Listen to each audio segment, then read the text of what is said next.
Vas-y, je vais lancer. Allô, oui, oui, oui, oui, oui. Vas-y, essaie de parler dans le micro de ton côté, Manu. Oui, bonsoir. Incroyable, super. Ouais, c'est bon, je balance le live. Salut le chat, nous sommes absolument... Bande de bâtards, on est deux que deux. Voilà, c'est ce qu'on pourrait dire en fait ce soir. C'est C'est chiant. exactement ça. Et ça arrive trop souvent, faut le dire. Enfin non, la dernière fois qu'on a fait ça, Manu... Enfin, Ça en fait au tout moins cas... 2 fois cette année déjà. 2 fois en En 2025 et c'est pas la première. tout cas, quand ça arrive, c'est souvent nous deux.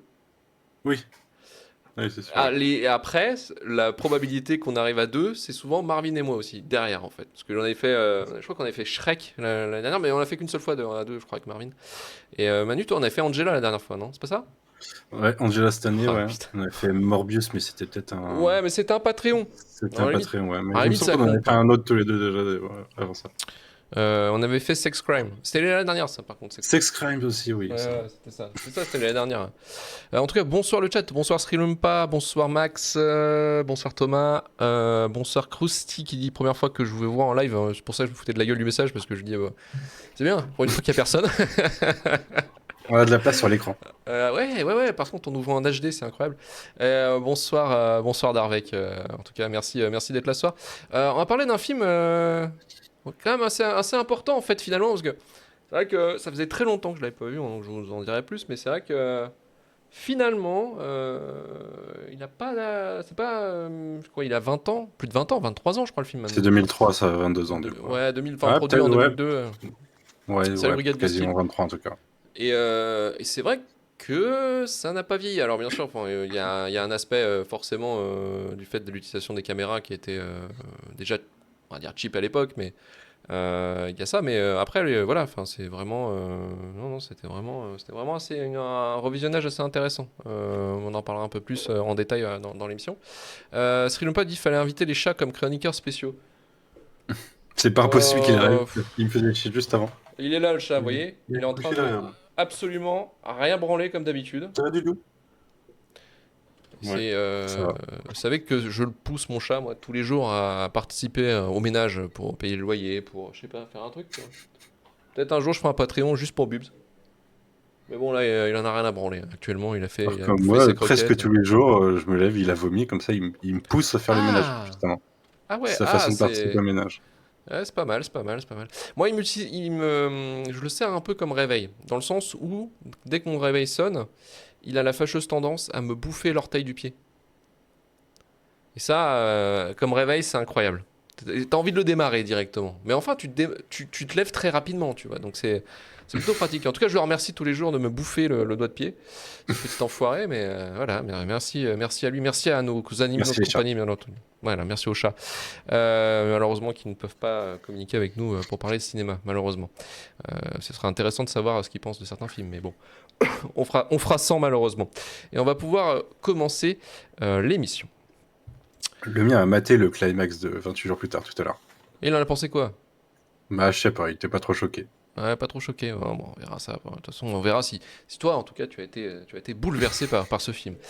Bienvenue à tous dans Pix Cinéma, le podcast qui remet à leur place les sommets du cinéma. C'est l'histoire d'un commando de la protection animale qui fait éruption dans un laboratoire top secret pour délivrer des dizaines de chimpanzés soumis à des expériences comportementales sur la violence, mais aussitôt libérer les primates contaminés par un mystérieux virus, les massacres. 28 jours après cet événement, le virus s'est répandu à une vitesse fulgurante à travers le pays. La population a été évacuée en masse et Londres n'est plus qu'une ville fantôme. Les rares rescapés se terrent pour échapper aux contaminés assoiffés de violence. C'est dans ce contexte que Jim, incarné par Cillian Murphy, un coursier, sort d'un profond commun. D'ailleurs, c'est Cillian Murphy, mais on peut dire Cillian Murphy. Hein, c'est souvent ça, en fait, la prononciation de ce brave bonhomme. Ce film, c'est 28 jours Ah, plus tard, tu me fous le réalisé... doute du coup, c'est quoi le Bah, officiel?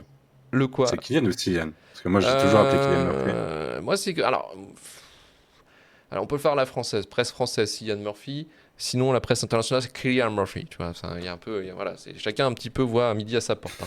Ce film, c'est 28 jours plus tard, réalisé par Danny Boyle. À l'occasion de la sortie de 28 ans plus tard, lui aussi réalisé par Danny Boyle, retour sur ce premier volet qui a influencé toute une vague de films pendant au moins 15 ans.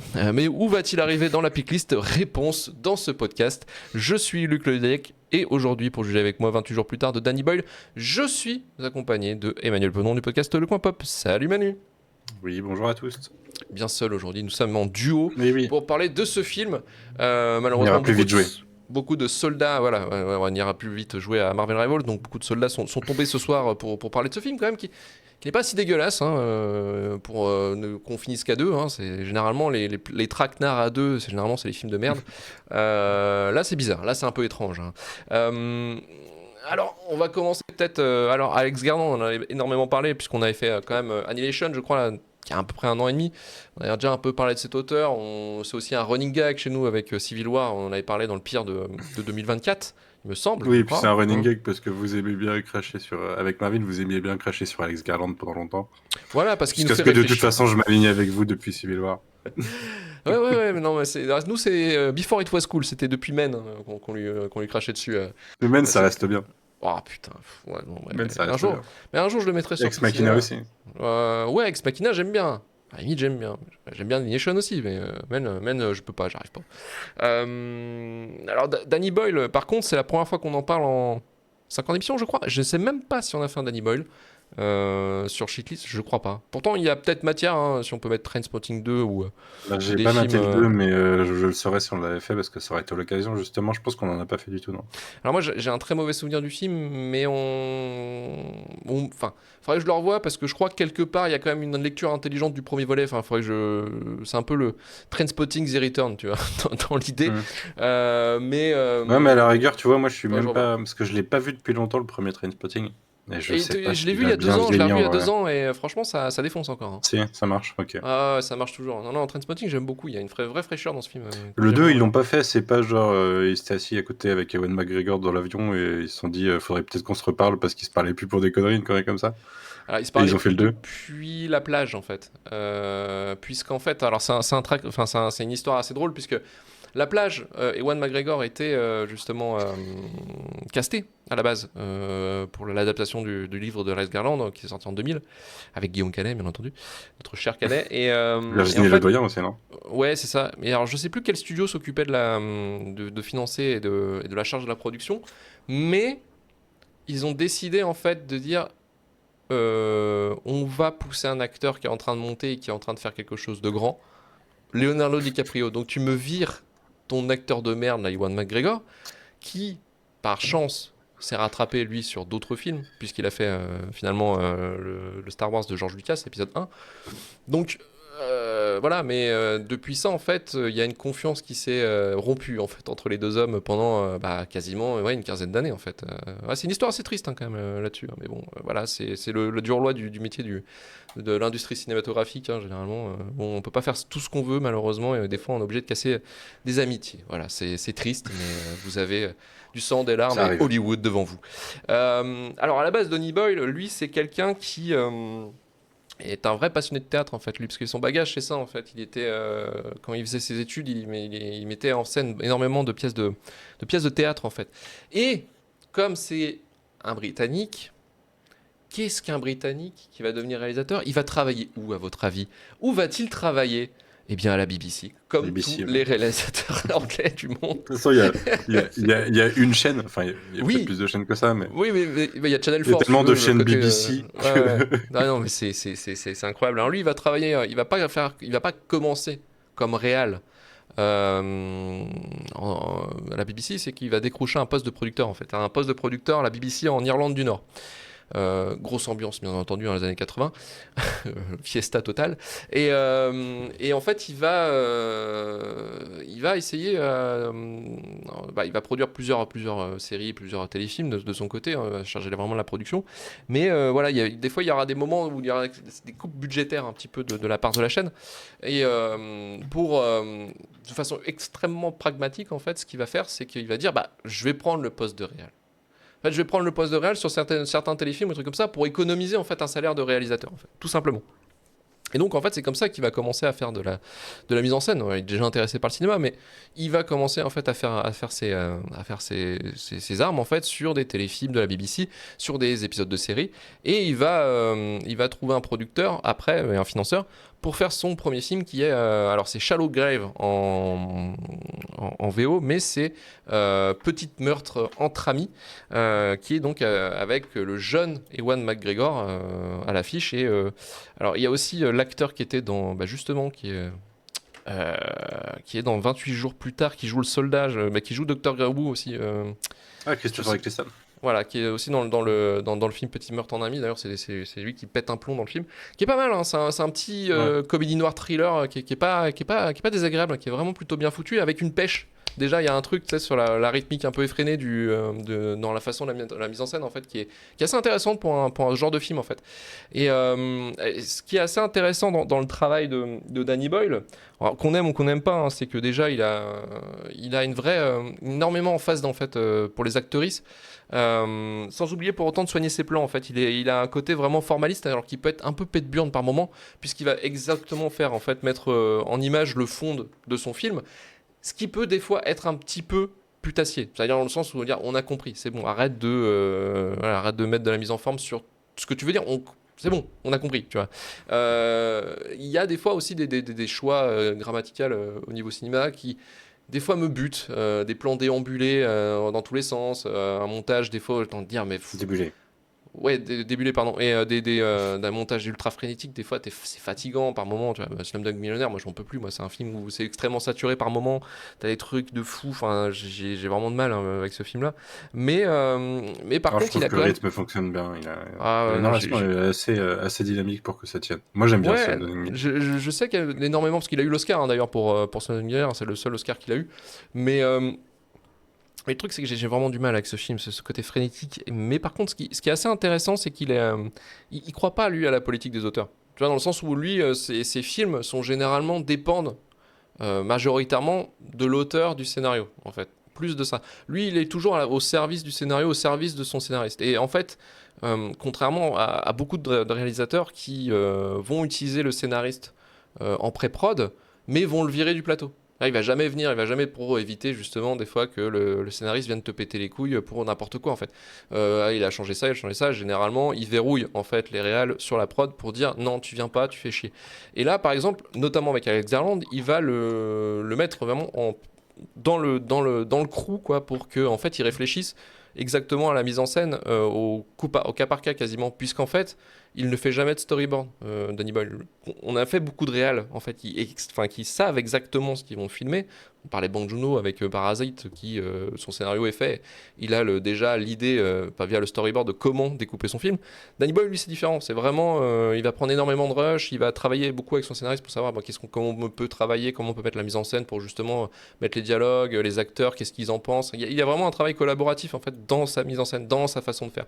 Ce qui est assez étonnant, puisque c'est pas souvent que ça arrive et souvent c'est pas terrible non plus puisque ça peut amener en fait justement à un bordel généralisé. Tu vois, si tout le monde amène son avis, au bout d'un moment t'as plus vraiment de direction donc ça peut être un merdier total.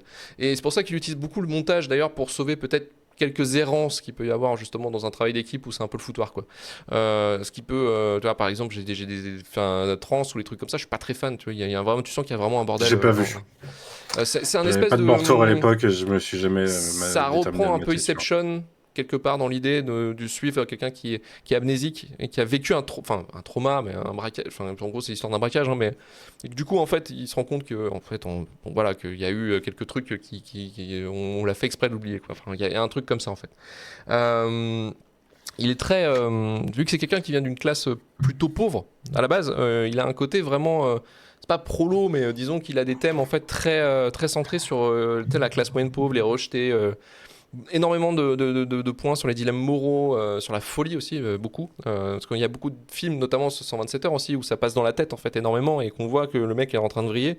Trainspotting, c'est pareil, c'est quand même des camés dont un qui va sévrer, enfin un sévrage. Et ça va être une scène d'enfer, enfin toute cette séquence où Ewan McGregor, le personnage de Ewan McGregor, est en Dans train les de faire le toilettes. sévrage. Ouais, les toilettes aussi, c'est incroyable, c'est un peu onirique, tu vois, c'était dans les toilettes les plus dégueulasses d'Écosse, et en fait le mec va dedans, enfin c'est incroyable. Mais même la scène de sévrage avec le bébé et tout, putain, mais ça c'est un truc de fou ça. Ça c'est un truc de Le dingue. bébé, ouais.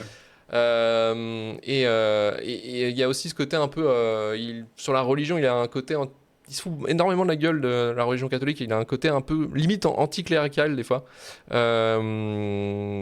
qui peut être assez drôle. Il y a des films en fait où il y a des bonnes sœurs qui sont en train de fumer des pétards. Dans 28 jours plus tard, on en parlera, mais le premier qui attaque Jim, c'est un prêtre en fait qui est contaminé. Quand il rentre dans une église où il y a plein de, en fait, Assez Ouais, ouais. symbolique d'ailleurs, c'est un peu assez symbolique, c'est vu qu'il y a une masse de cadavres devant une croix de Jésus. Enfin, bon, tu fais, ouais, c'est bon, on a compris, mec. Donc voilà, il y a des Ben trucs non, comme ça. c'est que justement, les gens dans le désespoir sont allés à l'église et sont morts à l'église, c'est tout. Oui, oui, c'est ça, oui, Pour moi, oui, oui. c'est plus là-dessus que sur du symbolisme religieux, c'est plus du symbolisme social. Un petit peu, ouais. Oui, oui, oui. Ouais, moi, je l'avais interprété un petit peu comme ça, tu vois. Et voilà, quoi. D'après que c'est un réalisateur voilà, que j'aime bien, mais j'ai pas énormément d'affect. En fait, c'est pareil. Enfin, on parlait de Brian De Palma. Brian De Palma, j'ai beaucoup plus d'affect que Danny Boyle, mais c'est pas quelque chose, c'est pas un réal, tu vois, que je sors directement dans les bons réals avec une filmo, tu vois, qui peut être intéressante à regarder. Alors qu'il a quand même, en regardant, il a une filmo plutôt cool. On avait parlé de Steve Jobs aussi en off, réécrit par Aaron Sorkin. Justement, il a réussi à travailler avec Aaron Sorkin, hein, Ça qui aide est d'avoir réputé. Aaron Sorkin à l'écriture, c'est sûr. Mais... Ouais, mais Aaron Sorkin qui est quand même réputé pour être un sacré casse-couille aussi à bosser avec lui. Il a réussi à Ouais, travailler tu avec lui m'étonnes. en concert, notamment énormément aussi avec son monteur justement pour rendre un dynamique quelque chose quand même qui paraît très chiant hein, sur le papier parce que moi Steve Jobs c'est quand même pour le regarder je me suis mis j'ai vraiment pris du temps, Le tu vois. concept, la personne n'est pas passionnante, hein, je trouve. Il y a eu 2 films dessus, Ouais, c'est pas mais passionnant, quoi. le film est incroyable. Le film est ouf quoi. Enfin, moi j'adore Steve Jobs, j'adore comment il a mis en scène. Alors vraiment le choix, le découpage et tout, je trouve ça assez ouf en fait. Alors que j'ai aucune empathie, tu vois, Apple, j'en ai rien à foutre. Steve Jobs, je m'en branle, tu vois. Mais sur le principe, je trouve que c'était vraiment cool. Je sais pas si t'as vu le dernier Yesterday là, tu sais, c'est le Non, concept de mais je connais le Jean-Philippe en concept, fait. ouais, on m'en a Voilà, c'est beaucoup ça. parlé. C'est les Beatles n'ont jamais existé et finalement il y en a qu'un qui s'en souvient et qui va exploiter le filon quoi. Mais pour impressionner une meuf qui l'aime quoi, qui est jouée par Lily James il me semble, je crois de tête. Et donc 28 ans plus tard qui arrive cette année. Manu, alors du coup, ta relation avec notre ami Danny Boyle. Bah écoute, t'en as dit beaucoup, t'as passé la plupart de ceux que j'ai vus parce que je suis loin d'avoir tout vu. Alors, je pense le premier en effet, c'est Petit meurtre entre amis, le premier que j'ai découvert. Et après, c'est peut-être parce que j'ai vu Trainspotting plus tard. Je dirais que c'est 28 jours plus tard que j'ai acheté à l'époque où Hmm. j'avais acheté un lecteur DVD perso et dans ma chambre et je commençais à acheter des DVD, tu vois, dans mon adolescence. Et, euh, et 28 jours plus tard est arrivé assez rapidement, ce qui fait que je l'ai assez saigné. Alors, ce qui est Je marrant, suis c'est comme toi, qu'à ouais. l'époque, Pareil. à l'époque, c'était le début des DVD pour moi, et pourtant, 28 jours plus tard, était déjà moche. Parce que, parce que faudra le dire quand même, hein, un des défauts du film, c'est quand même d'avoir globalement filmé à la caméra numérique, et c'est un peu, enfin, au caméscope numérique, et ça vieillit pas très bien. Ouais, ouais, Ça ça donne un participe. style, Enfin, mais on en parlera, comme mais c'est pas non plus du fun footage, ça n'a pas trop de sens. Mais ah, ouais, ouais. On en j'aime parlera, vraiment on va beaucoup. pas se battre. J'aime vraiment beaucoup 28 jours plus tard, Trainspotting, Slumdog Millionnaire, que j'aime beaucoup aussi. Mais il y a encore quelques pierres comme La plage que j'ai pas vue et surtout Sunshine. Sunshine, c'est un peu un. Tout le monde Oui, m'en The Child, on en a parle pas comme un parlé, mais truc un peu parfait effectivement, pour ouais. moi. Et du coup, j'ai du mal à me lancer dans un truc qu'on m'annonce comme parfait pour moi parce que si je suis déçu, ça va m'énerver. Donc, donc je l'ai toujours pas vu. Mais globalement, c'est un réalisateur que j'aime beaucoup et j'avais été très déçu de la bascule de 28 semaines plus tard, que j'avais Ouais, trouvé bien plus. ouais. Alors, certes, c'est filmé avec une vraie caméra, mais Mais c'est un derrière parti c'est pris plat, quoi. plus américain, plus action. Mm. C'est toujours Garland. Il me semble que c'est toujours Garland au scénario, mais qui est quand même un peu Ouais. altéré par un scénariste à la con envoyé par les producteurs. Et le travail n'est pas le même en fait. Le travail n'est surtout pas le même en fait. Vu qu'il y avait une production assez particulière sur 28 jours plus tard, on en parlerait, mais c'est vrai que c'est différent quoi. Il y a une approche différente, une approche plus mécanique de comment faire un film on va dire de pandémie quoi. Même s'il y a une idée qui était pas mal hein, sur la fin de 28 semaines plus tard, tu sais, du truc qui se décale dans d'autres À pays Paris. quoi. Ouais, pas notamment à Paris. C'est pas mal ça comme idée, mais il y avait ouais, faut se taper quand même une histoire de famille un peu dysfonctionnelle, relou et des scènes d'action plutôt cool, mais voilà, enfin ça sauve pas le film. Je crois qu'il dure 2 heures en plus, il est assez long en plus, il est assez costaud quoi. Moi, je sais plus, mais ça doit être un truc comme ça. Ouais.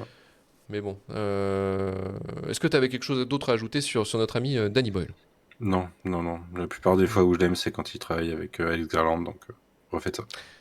Si vous voulez d'ailleurs qu'on travaille avec Alex Garland, donner sur le Patreon. Bien entendu, le Patreon, et oui, vous êtes encore fait avoir. 3 euros Shitlist Prime qui permet d'avoir donc l'épisode en avance sans publicité, l'épisode à 5 euros, l'épisode exclusif plus l'épisode en avance également, et le 10 euros le fait donc remerciement éternel plus les bonus cités. Et on va pouvoir lancer la bande-annonce du film. Alors 28 jours plus tard, sorti donc en novembre 2002, produit avec un budget de seulement 8 millions de dollars par la UK Film Council et Andrew McDonald avec sa boîte DNA, qui produira tous les films d'Alex Garland et Danny Boyle, réalisé par Danny Boyle sur une histoire et un script écrit donc par Alex Garland, qui écrit son premier scénario original après que son livre La plage a été adapté par Danny Boyle en 2000, tourné en grande partie en numérique avec les premières caméras justement digitales, donc DV de chez Canon, la XL1. La photographie est gérée par Anthony Don Mantle. Alors ça c'est intéressant puisque c'est un chef-op britannique qui a fait le gros de sa carrière, énormément de photographie, mais surtout il avait commencé en fait à travailler au Danemark pendant le Dogme 95, justement, d'où cette idée quelque part aussi de prendre des caméras qui sont flinguées pour filmer le vrai en fait. C'est ça un peu le Dogme 95, hein. C'était énormément de règles à la con pour essayer de faire des films avec le côté plus terre à terre possible quoi. Notamment donc qui est popularisé par Lars von Trier, Søren Kragh Jacobsen et Thomas Vinterberg. Et donc, il fera la photo d'un des plus grands films, justement, de Thomas Vinterberg, qui est Festen. Qui est donc une révélation qui se passe durant un repas de famille. Et bien sûr, cette révélation va faire que le repas de famille part littéralement en couille. Un excellent film, d'ailleurs, si vous ne l'avez pas vu. Et donc, l'image, d'ailleurs, la photo de Festen ressemble énormément à 28 jours plus tard, quelque part. Ce qui est aussi assez intéressant de regarder ça, quoi. Les effets spéciaux donc, sont gérés par Richard Conway, qui a bossé sur Brasil, La petite boutique des horreurs, et plus tard, donc, il travaillera sur Sunshine, de Danny Boyle aussi. Et les effets visuels sont gérés, bien entendu, par production anglaise avec des effets visuels. On donne Kill Bolo à un studio anglais, donc MPC, par le biais de Matthew Bristow, qui MPC, donc c'est une société anglaise hein, de production visuelle par ordinateur. Mais ils ont la maison mère est à Londres, mais après ils ont des studios partout, hein, notamment à Paris aussi. Hein. Ils ont aussi je crois qu'ils ont une cinquantaine de personnes à Paris également dans les bureaux. Donc pas mal non plus. Et musique donc de John Murphy, qu'on retrouvera prochainement du coup sur la BO de Superman de James Gunn, puisqu'il a signé, il avait signé donc Superman de James Gunn, mais il avait signé aussi Suicide Squad. Et les Gardiens de la Galaxie 3, il me semble. Okay. Donc gros coup maintenant énormément de travail avec James Gunn. Donc à mon avis, John Murphy, si Superman fonctionne, il va peut-être faire sa petite carrière chez DC. Si on va dire le DCverse nouveau sous la direction de James Gunn fonctionne. On espère, on croise les doigts. Ça a l'air d'être pas mal. Hein. Enfin, moi j'ai vu la dernière bande-annonce de Superman, ça m'a l'air d'être plutôt ok quoi. Donc je suis plutôt chaud quoi. Mais bon, fini de parler de Superman, on va parler de Super Galère concrètement avec Manu 28 jours plus tard. Ouais, bah comme je t'ai dit, j'ai découvert en DVD à l'époque, donc pas en salle parce que de toute façon j'allais assez peu au ciné à ce moment-là, mais j'avais beaucoup aimé. Alors on est avant le gros retour des zombies des années 2000, parce qu'on a peut-être eu Resident Evil à l'époque, mais c'est un peu tout, la plupart... Ouais, Shaun of the Dead ou les trucs comme ça, c'est pas sorti encore. C'était arrivé en même temps quasiment Resident Evil. Même Snyder, il avait pas dû faire son remake de... Non, alors le remake de l'Armée des Morts, enfin le Dawn of the Dead, a été lancé justement par le succès de 28 jours plus tard. Ouais. Et de la même, un truc comme ça. De la même, on n'avait pas encore Walking Dead. Je pense d'ailleurs que 28 jours plus tard a pas mal influencé Robert Kirkman dans la création de Walking Dead, puisque dans les thématiques et dans la façon... C'est même pas juste une influence, c'est aussi... Les producteurs se sont dit, putain, avec les mecs qui sont capables de faire ça avec 8 millions et rapporter autant, bah allez-y quoi, enfin on y va quoi. Et ça a prouvé, parce que pendant les années 2000, ça a été un festival, donc... Ouais, et puis Walking Dead en comics, ça doit être 2003-2020, un truc comme ça, donc ça a été un bon film pendant longtemps. Ouais, je pense. Ouais. Mais alors d'ailleurs, je parle de zombies et je vais me faire taper par la plupart des gens qui adorent le film, parce que c'est bien classifié que c'est pas des zombies, c'est des infectés. Oui, et justement, le film, j'oublie presque tout le temps qu'il y a la scène d'intro avec justement le laboratoire, avec L214 qui vient libérer les chimpanzés.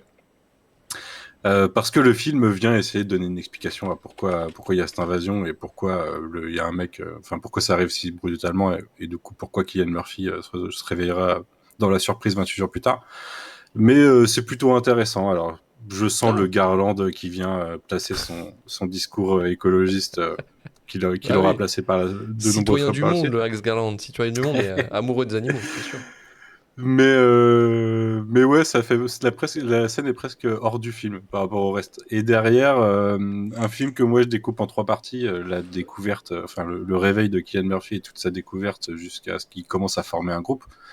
Alors on a un truc, je pense que d'ailleurs le film a tellement marqué la pop culture que beaucoup de gens avaient l'impression d'être dans 28 jours plus tard pendant le Au Covid. moment du Je me Covid, souviens les ouais. remarques, les comparaisons avec 28 jours plus tard parce Énormément de que journalistes ont interviewé le cast pour dire c'est pas un peu 28 jours plus tard là, non? Tu vois, il y avait un truc comme ça, quoi. mais c'est vrai qu'à l'époque, c'est impressionnant de voir Londres comme ça, Londres tout vidé Ouais. et en mode il n'y a plus personne et Cillian Murphy qui marche seul. Alors après, il y a Seul. eu Seul 2 en France, donc on Oui, a un peu bah refait on le les a truc. battus. Moi, j'ai envie de te dire, on l'a battu. On a battu Danny Boyle, hein, très clairement. Très clairement. Mais ouais, j'aime beaucoup cette première partie parce que quand tu commences à découvrir les infectés, justement, ça change pas mal du film de zombies classique dans le sens où ils sont vénères, les infectés, ils vont vite et même l'infection, elle est hyper rapide par rapport à une morsure de Ouais. zombie ou les trucs qu'on peut avoir d'habitude. Et ça donne des scènes assez intenses dès qu'il y a une attaque, avec le coupage de bras ou des trucs comme ça, où vraiment c'est le fameux in a heartbeat, parce que en un quart de seconde, il faut prendre la décision. Et après, il y a toute cette seconde partie où ils ont commencé à faire une petite famille entre les survivants de ce groupe et Donald Gleason et la Oui, fille Anna, du coup, oui. que j'aime beaucoup parce que c'est hyper, c'est presque onirique au milieu de tout ça, quoi. Ils Ils vont vont se faire des balader, ils vont petites faire un balades dans les pique-nique. champs et C'est tout, et ça, puis de ouais. temps en temps, tout ça est entrecoupé de scènes assez hardcore dans la symbolique, en fait, parce que c'est pas forcément visuellement très hardcore, mais la découverte de ses parents, par exemple, en fait, Ah, d'accord, oui, oui. je trouve, là où le film est fort dans cette partie-là, c'est la suggestion de l'horreur, en fait, sans forcément avoir besoin de montrer l'horreur en action, c'est juste la suggestion des décisions qui ont été prises ou des choses comme ça, qui fonctionnent très bien. Et bien sûr, après, le troisième tiers, là où justement la BO de John Murphy fonctionne le mieux, parce que l'attaque sous la pluie et dans le château après, à la fin, sont incroyables. Mais où on retrouve encore une fois Edgar Land avec le propos le mal c'est de l'homme et du coup Ah oui, oui. Oui. le tout explicité par Christopher Eccleston avec c'est juste des hommes qui tuent des hommes, quoi, c'est tout ce qu'il voit, ce qui est pas faux, mais du coup ça donne un dernier tiers qui est assez intense En en montée action. en tension et Ouais, en action sur la fin et en horreur humaine montrée de plus en plus, quoi. ouais. Au début, quand ils trouvent le groupe de militaires, tu les vois faire les cons en se disant ouais, ils se détendent, mais assez rapidement, ça monte assez en tension justement sur ce qui commence à impliquer. Et ouais, j'aime beaucoup. Enfin, vraiment la dernière scène la dernière grosse séquence qui doit durer, je sais pas, 7-8 minutes, Ou c'est. à Oui, partir du oui. moment où il attaque, où il lance la sirène. Ouais, c'est Pour vraiment moi, pas ça a mal. beaucoup marqué le cinéma de zombies de l'époque. Et, euh, et vraiment, on retrouve, tu me disais, j'ai toujours pas fait les jeux ni vu la série, mais tu me disais qu'a priori ça a influencé Last of Us, qui influence la suite. Ouais. Mais ça a influencé pour moi énormément Walking Dead, parce que j'ai lu quasiment tout Walking Dead. Un jour, il faudra que je finisse, mais vraiment, c'est une déclinaison de 28 jours plus tard sur plus d'horreur humaine et Bien sûr, ouais, ouais, ouais. Et puis beaucoup plus de longtemps, quoi. factions, de Ouais. clans, de trucs, ouais, ouais, bien sûr. Ouais. Et Et j'aime encore à beaucoup lire. toute la réflexion sur le soldat qui dit en fait ça se trouve oui, on nous a juste isolés et puis le reste du monde se passe très bien, ce qui au final est la vérité. Ouais, vérité, ouais. Oui, c'est On vrai. le voit dès qu'on voit qu'il y a un avion, quoi. Mais je trouve ça très réel dans le fait que au final il y a des gens ailleurs dans le monde, ils s'en foutent totalement, ils se disent oui il se passe un truc, mais voilà, On c'est bat les comme une couilles. guerre, quoi, c'est Ouais, c'est ailleurs, enfin, ouais. c'est loin de chez nous, donc on s'en fout, tu vois. Exactement, sur Voilà, une c'est île très. c'est isolé a priori, tant que ça les touche pas c'est pas très grave. Ouais, c'est C'est ça. un peu Non, pour non. ça que la suite déçoit par défaut, quoi. Parce qu'elle vient amener le reste du monde. Elle vient amener trop de concret, je trouve. Ah ouais, ouais, ouais, ouais, oui, ouais, et puis ça a envie de faire vraiment un film de siège, de faire un film d'action, en fait, le côté peut-être trop action que peut-être un peu d'émotion, de contemplation, de moments aussi un peu horrifiques, mais moraux un petit peu, puisqu'on voit énormément de gens qui prennent la solution, on va dire simple, de se suicider par désespoir en fait finalement. Notamment, tu parles à la scène, effectivement, on trouve les cadavres des parents de Jim. Avec un message, dire j'espère que tu te réveilleras jamais, tu vois, les trucs comme ça, tu fais waouh putain. Et lui en fait il phase à un moment donné, du coup il rêve en fait de revoir ses parents dans sa tête en fait. Alors, s'il y a des moments vraiment très très très bien dans le film, tu parlais de la première partie, forcément le Londres vide, c'est assez fou ça. J'en parlerai un peu plus tard puisque c'est justement le côté pratique quelque part des caméras numériques, puisqu'il y a une question de mise en place. Des Le pouces dans script, les donc, yeux, oui, en effet. les poupous Je dans vois les le yeux, commentaire. effectivement. Ouais. Game of Thrones n'a rien inventé. Mais le truc, c'est que alors le film de base, en fait, c'est un projet de Garland. Donc c'est un script qui est écrit par Garland, en fait, il s'est inspiré de ses voyages en Afrique et les différentes crises que les habitants traversent là-bas. Et en fait, c'était le retour un peu, tu sais, quand il revient à Londres, il voit qu'en fait, quelque part, c'est un peu la remarque à la con, tu sais, que tu as envie de lui mettre une claque en disant mais eux, ils ont rien et nous, on a tout. Tu vois ce que je veux dire? Je vois. Il s'est fait un peu sa réflexion et il s'est dit si on foutait en fait les problématiques que croisent certains pays en Afrique, notamment liées au virus, dans un truc mondain, Londres, vraiment le centre de Londres, où c'est une fourmilière, quoi. C'est extrêmement peuplé. Qu'est-ce que ça donnerait en fait comme problématique? Quelle emmerde en fait. Et il a commencé un petit peu à potasser cette idée quelque part. Puis en fait, cette idée est venue avec, puisque Alex Garland est énormément aussi un joueur de jeux vidéo forcément, et il commence en fait à réfléchir à ce truc-là, puisqu'en fait quand il va dans la fin des années 90, il y a le grand succès en fait de la PlayStation notamment, mais aussi d'une saga de jeux vidéo développée par Capcom qui est donc Resident Evil, qui aura donc son adaptation en film par notamment, alors normalement ça devait être Romero, mais c'était Paul Thomas, non pas Thomas Anderson, mais Paul W.S. Anderson qui le réalisera, mais du coup, en fait, le Resident Evil 1, 2, en tout cas les deux premiers, le 3 c'est un peu différent, mais les deux premiers ont un énorme succès, puisque ce sont déjà des jeux qui ont défoncé leur race, mais c'est surtout que voilà, il y avait un espèce de réintérêt du zombie qui a été un peu abandonné dans les milieux des années 80, quoi. Et Et puis en jeu vidéo, c'est sûr que ça donnait un truc, quoi. Pour le forcément, survival. ouais, un truc côté survival, il y a un côté, C'est voilà, hyper stressant les premiers Resident Evil. Alors, il s'est fait ses réflexions parce qu'en fait, Alex Garland trouvait qu'en fait, concrètement, les zombies en eux-mêmes étaient faciles à descendre et que ils étaient lents et un peu chiants. Par contre, dans le jeu, et Resident Evil, et je suis sûr que tous ceux qui l'ont fait au moment de la sortie en 96 savent de quoi je parle. Mais les 30 premières minutes, quand tu vas non pas à gauche mais à droite dans le manoir et que tu ouvres Moi ta j'ai porte fait que le L3, j'ai jamais fait le premier, figure-toi. et que Mais tu déjà ouvres ta le porte, L3, tu ouvres la porte du couloir de droite et que tu te retrouves dans un couloir très grand, tu te dis c'est génial, je vais me balader. Et là que tu vois ces deux klebs de connards qui débarquent par les fenêtres, là tu commences à flipper. Et en fait le truc avec les chiens, en tout cas au niveau gameplay, vu que le gameplay était assez un peu complexe en termes de visée, les chiens étaient extrêmement rapides et chiants vraiment chiants à buter. Et c'est là en fait il a poussé cette réflexion en se disant mais en fait les zombies lents, c'est un peu la reprise de Romero, tout ça, et c'est quelque chose qu'on connaît énormément. Mais si on boostait en fait justement ces zombies avec ce côté canin en fait des chiens dans Resident Evil, peut-être qu'on trouverait un intérêt cinématographique derrière. Et c'est là en fait il va commencer justement à potasser son script en ajoutant effectivement une infection qui est beaucoup plus rapide que simplement le truc. En fait, ce qu'il trouvait un peu con, notamment dans le truc de Romero, c'est que en fait les morts reviennent pour une raison euh, aucune, quoi, ou quelque chose de mystique en fait. Voilà, c'est juste on dit souvent qu'il n'y a plus de place Ouais. en enfer, donc on fait remonter les morts. Et là en fait non, c'est vraiment quelque chose de purement Humain, lié ouais. en fait à ouais puis humain, mais aussi à cette peur de l'Ebola, cette peur de l'anthrax à l'époque aussi, hein, faut pas oublier, mais il y avait tout ce délire avec l'anthrax, et du coup en fait ils ont vraiment travaillé potassé là-dessus en fait, tout seul en tout cas en ce moment. Et puis après il y aura Danny Boyle qui lui en fait va recevoir le script de Garland et va dire vas-y let's go, quoi, ça m'a l'air d'être super intéressant. Ils vont reprendre, donc ils vont réussir à avoir un budget de 8 millions qui est extrêmement short dans ce qu'ils Ouais, veulent faire, clairement, puisqu'ils ouais. veulent tourner à Londres, ils veulent tourner dans le centre. Tout l'idée c'était ça, hein, vraiment, l'idée de base c'était vraiment le souhait énorme en tout cas de se battre au maximum, c'était que ils aient des plans de Londres vides en fait. Et ils l'auront notamment, alors c'est par le choix justement et voilà, c'est le parti pris esthétique, mais c'est le choix des caméras numériques, des Canon XL1, que je vous laisse regarder le prix. Ça coûte que dalle, c'est 200 balles, une caméra comme ça à l'époque. C'est 200 balles, ils en ont pris une dizaine.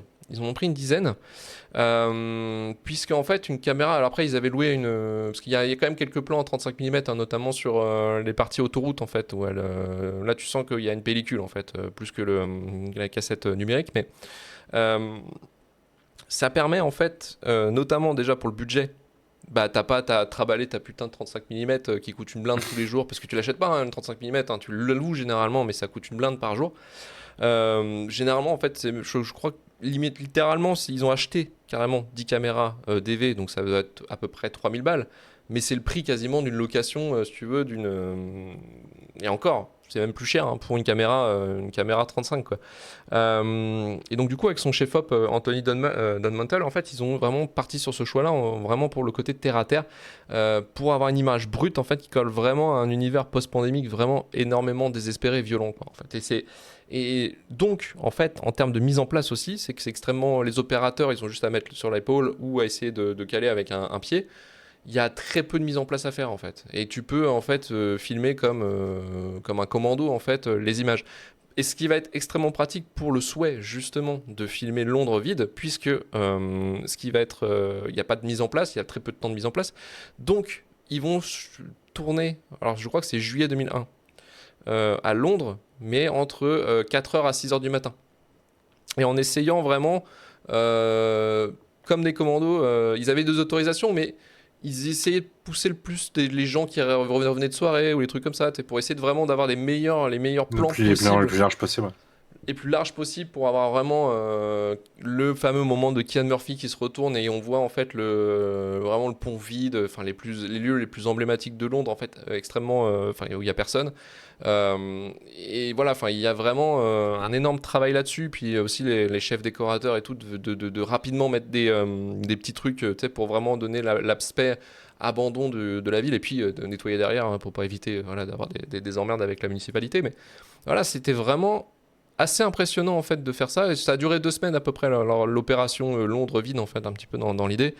Mais au moins il y avait des plans assez ouf, je trouvais que c'est assez impressionnant en fait de voir ça en salle. Et puis effectivement bon, toute la vanne après que 20 ans plus tard avec le Covid, dire alors ouais, ça fait quoi de vivre un peu ce film que vous avez tourné il y a 20 ans.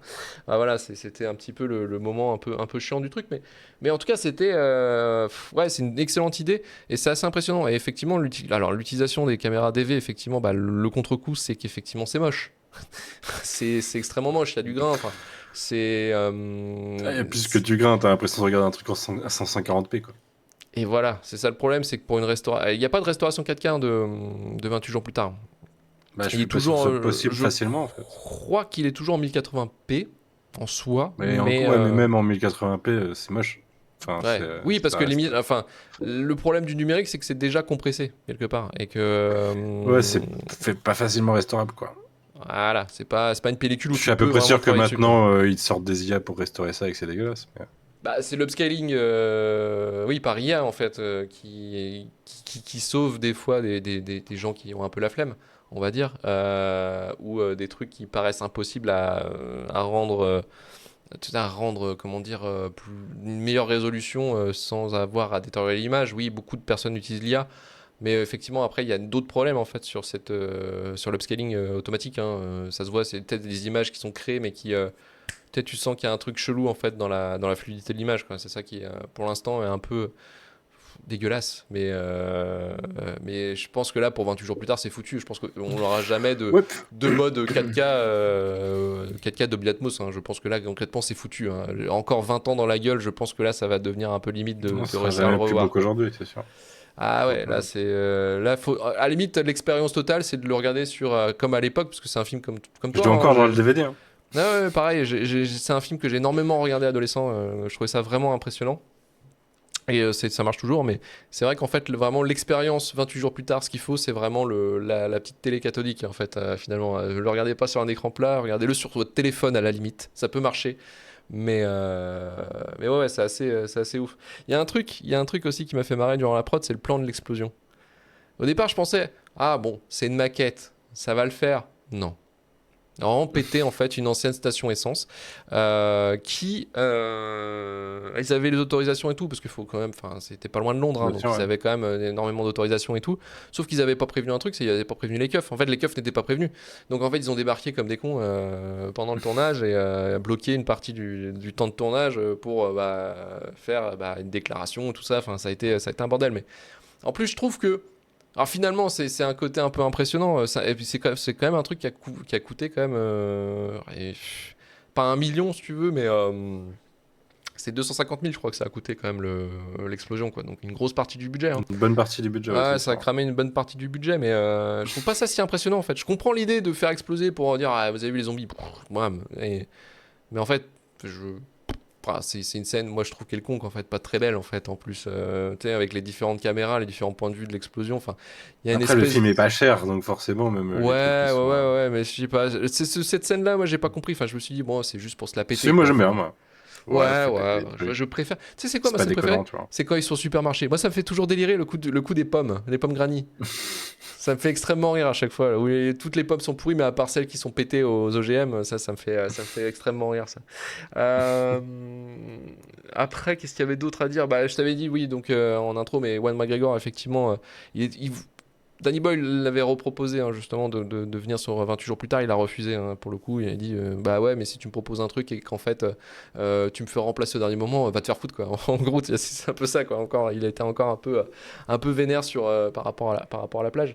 Et du coup, ils ont repensé le truc en disant, bon, euh, pour vraiment que ça marche en fait en termes de, on va dire d'empathie, mais surtout de suspension d'incrédulité, c'est prenons des gens, des acteurs débutants, quoi, des acteurs ou des actrices voilà, qui ont pas un Ouais, CV énorme. c'est la première fois que j'ai vu Cillian Murphy ou Naomi Harris, ça, c'est sûr. Alors c'est pas le premier rôle de Cillian Murphy au cinéma, c'est son deuxième, hein, mais parce qu'après, en fait, il a été repéré grâce à son premier film où il a Disco Pigs, il me semble, qui est un film indépendant de Kirsten Sheridan. Et, euh, Et c'est là-dessus que alors je sais plus comment elle s'appelait, la chef de casting, je crois que c'était Gail Stevens, qui la repère grâce à ça en fait. Après, Cillian Murphy à l'époque, donc c'était son premier film, il a fait énormément de théâtre en fait. Cillian Murphy à la base, il fait toujours du théâtre, hein, c'est un truc qui le passionne en fait lui, plus que littéralement le cinéma. Après le cinéma c'est, disons que c'est pour une question de plus de réputation, mais même c'est, voilà, certains projets, il dit oui, hein, sans problème. Et pour le coup, en fait, il va être révélé par 28 jours plus tard. En fait, c'est un truc qui va faire décoller sa carrière. En fait, Hmm. il va être invité, enfin, il va être commandé par pas mal de réalisateurs. Le plus connu, effectivement, c'est Christopher Nolan qui voit 28 jours plus tard et qui va l'engager pour Batman Begins pour jouer.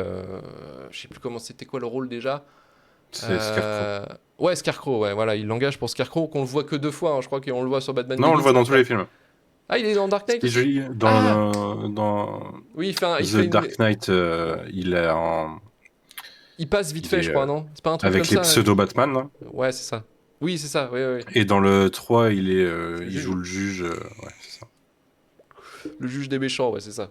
Oui, oui, oui, effectivement, ouais. Ah ouais, mais après, ils sont devenus amis, hein, Nolan et Cillian Murphy. Et bon, on connaît l'histoire après la suite, Ça hein, se voit. c'est Oppenheimer derrière, quelques années, 10 ans plus tard, mais effectivement, l'occasion de mettre Cillian Murphy en lead cast sur un projet de blockbuster triple A, quoi. Donc voilà, mais ça, je sais qu'on a des. Voilà, toi, tu sais que t'as pas aimé le film, Oppenheimer.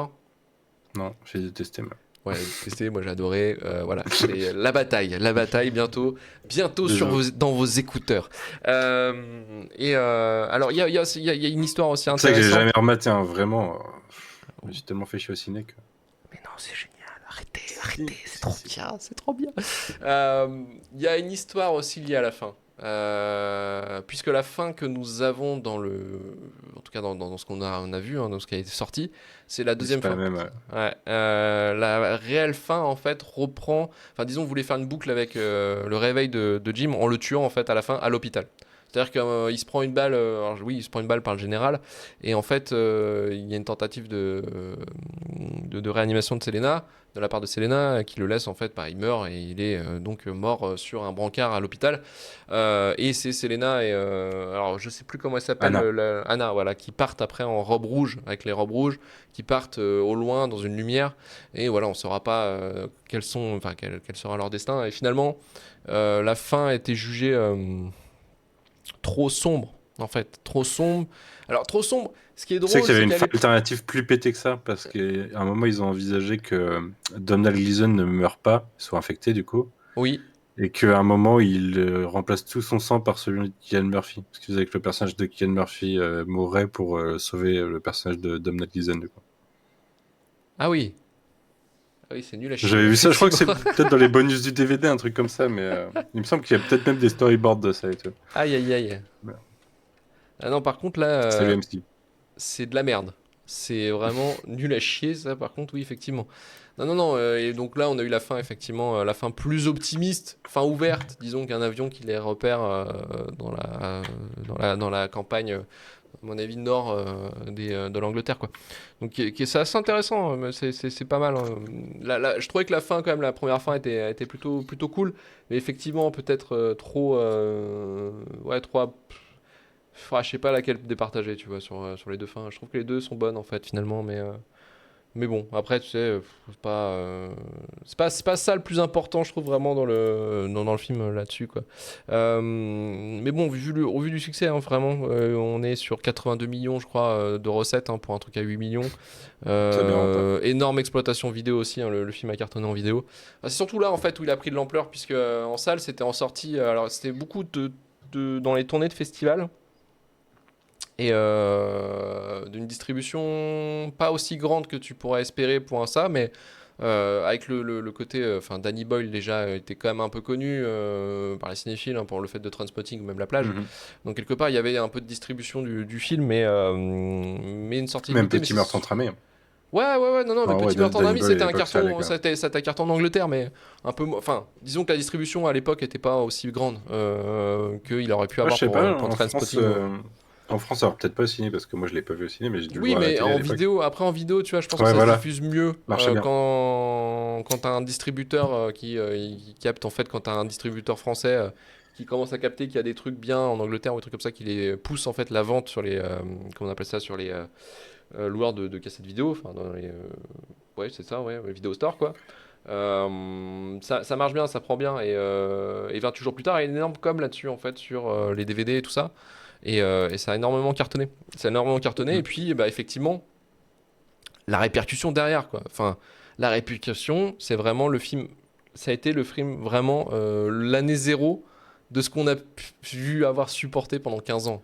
C'est-à-dire vraiment tous les films de zomblard, de merde, la surexploitation de ce truc-là. On en a eu des bons, on va pas dire. Enfin, L'Armée des Morts de Snyder.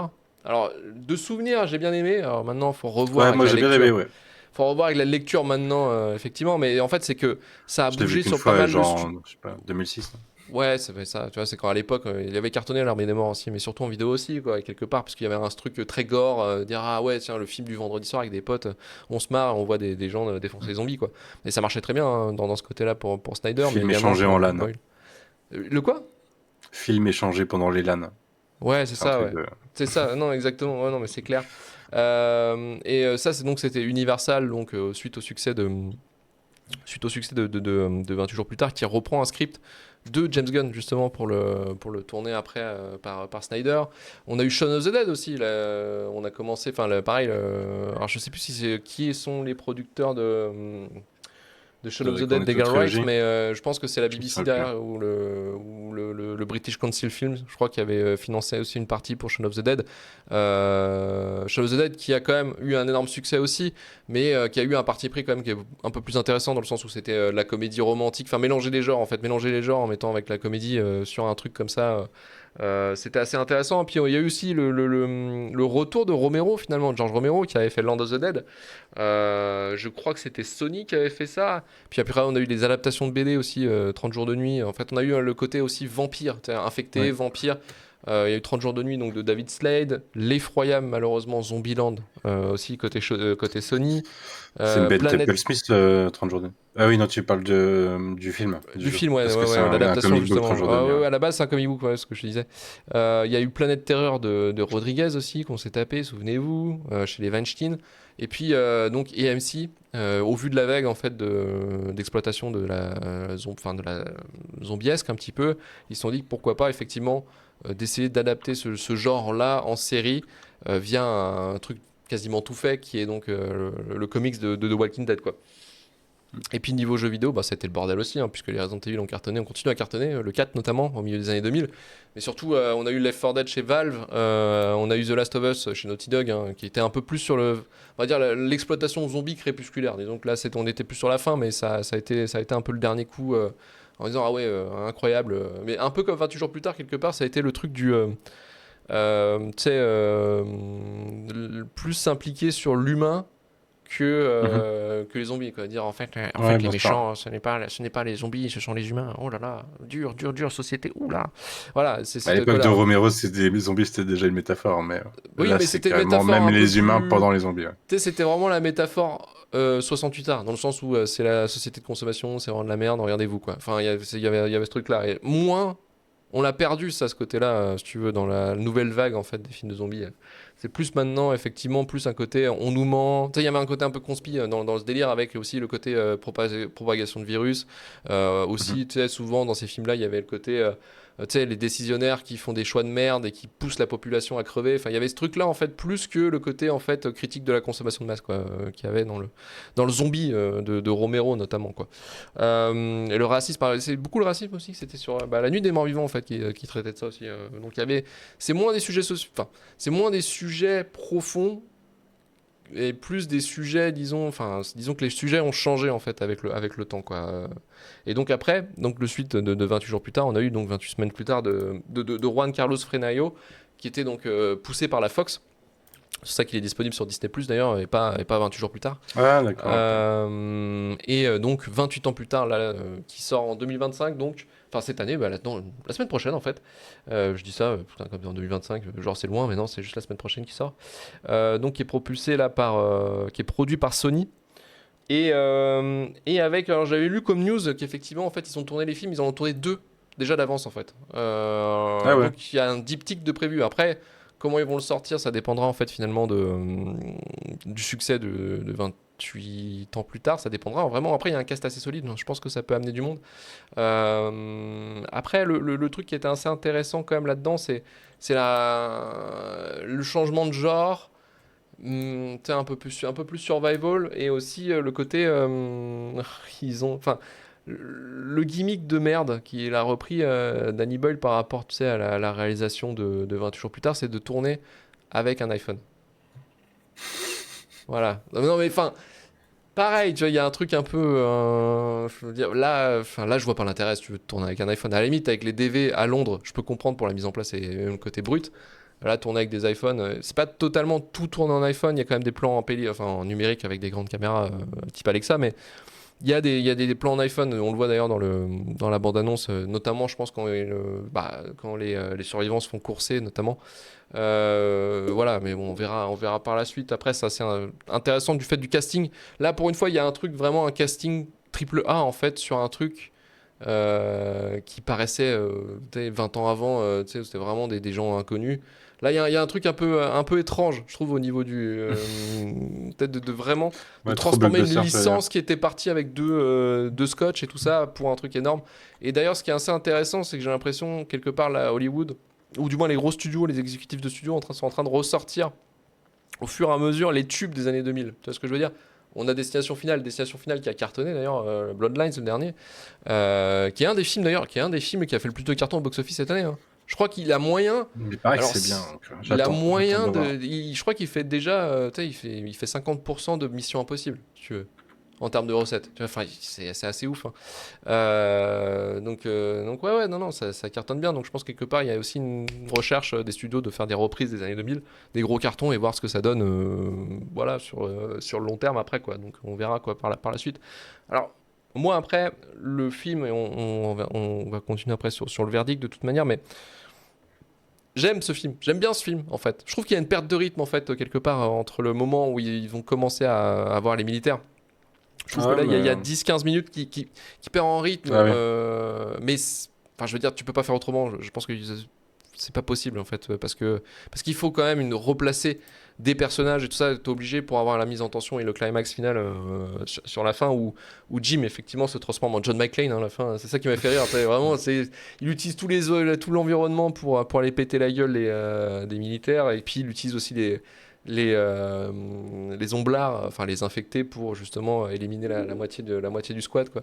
C'est vraiment une très bonne scène. La musique, on remercie la musique qui a été réutilisée après dans les trailers, dans tous les trailers possibles et imaginables, et pour aussi bien sûr nos équipes de prod qui font un magnifique travail sur la télé-réalité notamment, tellement vrai ou les trucs comme ça quoi. Merci beaucoup, merci John Murphy. Ouais, puis en vrai il gère très bien au niveau de la lumière quand même, parce que c'est une attaque de nuit et franchement ça se gère pas mal. On voit quasiment tout ce qui se passe quoi. Non, mais là-dessus, dans le château, c'est... Puis caméra DV aussi, donc non, c'est un travail assez incroyable. Et non, j'aime vraiment le début, enfin la première partie, je la trouve parfaite, quasiment, sur la mise en place de Jim qui se balade jusqu'à l'église, donc 10-15 minutes de Londres vide, tu comprends à peu près ce qui s'est passé. Ah, c'est assez ouf. D'ailleurs, je l'ai vu tellement de fois que j'ai remarqué qu'il y a il y a un pauvre mec. Il y a un pauvre mec dans un des plans qu'on voit vite fait en fait. Qu'on pourrait croire que c'est un infecté qui se balade, mais c'est juste un mec qui devait être complètement torché, qui était sur un des plans et ça me fume de rire moi. Vous verrez en fait si on revoit cette partie-là, il y a un mec qui se balade en fait, qui est là à mon avis, qui est là en mode complètement perché. C'est assez drôle. Et moi, j'ai toujours cru que c'était un infecté qui se baladait, mais en fait, quand tu regardes la contexte de prod et comment ça a été filmé, tu dis, ouais, c'est bon, j'ai compris. Mais l'action, enfin, les personnages, le thème et tout, enfin, il y a. Non, vraiment, le côté même, ok, les caméras moches, tout ça, je trouvais quand même que le travail était assez ouf et ça me fait penser vraiment à un truc que j'aime, c'était le Dogme 95, qui est un mouvement que j'aime beaucoup, en fait. J'aime beaucoup les films de Lars von Trier, d'ailleurs, sur cette début de période, enfin, sur cette période-là, entre les années 90 et 2000, notamment Dancer in the Dark ou des trucs comme ça. J'aime beaucoup ça quoi et donc ouais c'est ce côté brut puis je peux pas en fait je pourrais pas le juger finalement de façon partiale enfin impartiale dans le sens où c'est un film que ouais je crois que c'est un des films que j'ai le plus vu de ma vie 28 jours plus tard en fait finalement si je regarde parce que ça fait un peu comme toi, ça fait partie de cette période de premier lecteur DVD à la maison. Moi c'était ma PS2. Les premiers DVD qu'on nous prête ou les premiers DVD que moi, tu vois, ma mère elle était fan de films d'horreur, donc c'est que mon tout premier DVD c'est Spy Game, Tony Scott du coup. Ah ouais, non mais tu vois, c'est le premier DVD que j'ai acheté moi-même. Ouais bah moi tu vois le premier DVD que je me suis acheté c'était Matrix Reloaded. J'ai acheté après, moi j'avais acheté la trilogie quand le coffret était sorti. Non, c'était assez ouf, mais non, c'est vraiment un film que j'ai saigné vraiment énormément quoi. Donc j'ai toujours de la sympathie pour le film. Je le trouve maintenant, tu vois, même en le revoyant que, ok, ouais, c'est vrai qu'effectivement sur la différence de résolution, maintenant c'est vrai que bon, oui, ça tabasse un petit peu. Mais ah si, il y a un truc, il y a 2-3 trucs, tu sais, il y a 2-3 plans douteux, je trouve, enfin des plans un peu merdiques. Notamment, il y a un plan, alors ça c'est typiquement Danny Boyle, essayer de mettre un peu de surréalisme dans ces trucs, mais il y a un moment donné, alors je sais pas si tu t'as fait gaffe, mais tu sais, quand ils sont en bagnole, et t'as un plan en fait où ils ont un champ de fleurs. Tu vois ce que je veux dire ou pas? Et il la repeint un peu comme si c'était un truc Van Gogh. T'as pas fait gaffe à ça? Je sais pas, pour moi c'est... Si c'était un bug de caméra ou... Pour moi c'est juste que la caméra est hyper pixelisée sur Non, c'est vraiment, tu sens que tu vois l'aplat de couleur comme une peinture. Ah, j'ai toujours pensé que c'était la pixelisation, moi, depuis la première fois que je l'ai vu, tu vois. C'est un choix artistique tout pourri. Je comprends pas le délire. Enfin, c'est un truc Danny Boyle, hein. Généralement, des fois, même il fait des choses comme ça, un peu fifou, des fois, dans ses choix d'image, choix de cadre. Des fois que ça fonctionne, ça peut être un côté un peu surréaliste, mais des fois c'est un peu à côté de la plaque. C'est un peu de la merde, des fois. On va être poli, mais bon, c'est ça quoi. Alors, pour le verdict, on va faire un rappel du classement. Rappelons le classement, quand même, le giga classement que nous avons. Le premier, c'est Parasite avec une note de 9,2 sur 10.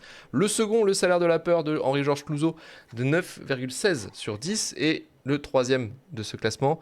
Une histoire vraie de David Lynch, 8,5 sur 10. Et donc, pour un moment, nous avons 13 films. Et donc, le 14e film de ce classement sera 28 jours plus tard. Mais c'est maintenant à déterminer où va-t-il arriver. Nous sommes deux.